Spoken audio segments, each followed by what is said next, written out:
Welcome everyone to our Race to Zero talks. Today we'll be interviewing Francesco Starace, the CEO for renewable energy and green hydrogen pioneer NL Group.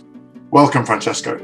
It's great to be here with you, and I'd like to go through some very concrete questions. So the first question, what's the role for green hydrogen in the energy transition and for achieving net zero emissions globally? I think that it will inevitably have to replace the present hydrogen production and consumption worldwide, which is big and has a very, very large carbon footprint. Just to give you an example, the 70 million tons of hydrogen produced and consumed every year in the world have an associated CO2 production of about the volume associated with the UK and Indonesia's yearly emission of CO2. So it's a lot of CO2 that we are releasing into the atmosphere because of the hydrogen we produce and consume today.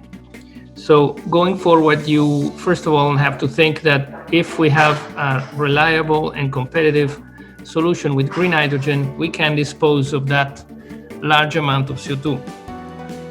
So it's a big scope.